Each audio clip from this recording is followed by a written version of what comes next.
The San Antonio Spurs are managing Victor Wembanyama's return from a calf strain with extreme caution, but their success hasn't slowed down one bit.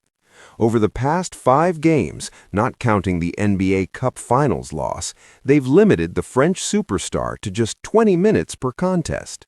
The team went undefeated during that stretch, showing incredible depth and resilience. San Antonio has won 7 straight games outside the Cup Finals. They face Oklahoma City on Christmas Day, a dominant Thunder squad the Spurs have already beaten twice in the past 2 weeks. The big question looming over everything is simple. What's Wembanyama's ceiling, and what does that mean for San Antonio and the entire league moving forward? Despite limited minutes, Wembanyama is putting up remarkable numbers. He's averaging 17 points, 9 rebounds, nearly 3 assists, and 2 blocks per game. Those are borderline all-star statistics while playing under 21 minutes nightly. The 21-year-old is evolving into one of the league's elite rebounders, on top of already being its best defender. He's grabbing nearly 14 boards per 36 minutes and averaging nearly 12 per game for the season while playing 30 minutes.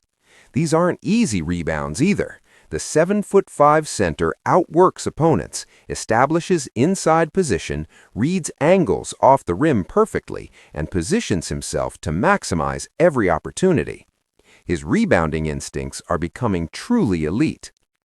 It's another step in his ridiculous evolution as the league's most dominant two-way force. Few players in history have combined his defensive prowess with developing offensive skills and rebounding ability. Wembanyama is winning at an absurd rate. Including the Cup Finals loss, he's only lost 5 total games this season while leading the Spurs to 13 regular season victories. The organization even thrived when he was sidelined, going 9-3 in 12 games he missed. De'Aaron Fox, Stephen Castle, Keldon Johnson, and Harrison Barnes stepped up huge during his absence. San Antonio currently sits second in the Western Conference, behind only Oklahoma City. That positioning seemed impossible before the season started, but here they are competing with the West's elite. The success raises urgent questions about their timeline. Wembanyama becomes extension eligible after this season, and that changes everything about how they must approach roster construction.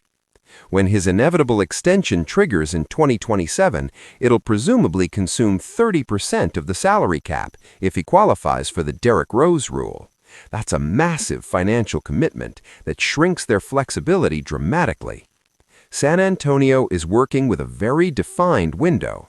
You could argue they have a hard deadline of July 1, 2027 to maximize their championship chances before cap constraints tighten. The good news is they have assets. Numerous draft selections, plenty of young players, and expiring contracts give them everything needed to pursue another star player. Their guard situation looks solid, with Fox, Castle, and rookie Dylan Harper all performing well. That's not where they need help right now. They're somewhat short on the wing and could desperately use a genuine 3-and-D threat. Ideally, someone around 6'8" who can defend both forward spots and knock down open shots consistently. There's also legitimate questions about upgrading the two-guard position. Devin Vassell has played fairly well, but his long-term fit deserves scrutiny, especially considering he's earning almost $27 million per season. This doesn't mean San Antonio should panic and make moves just for the sake of it. That would be terrible judgment and worse process. However, they must acknowledge their timeline and act accordingly. That means taking calls from other teams and making their own calls to explore every option for finding the right players to pair with Wembanyama. The championship window is open right now. How they navigate the next 18 months could determine whether they build a dynasty or waste generational talent.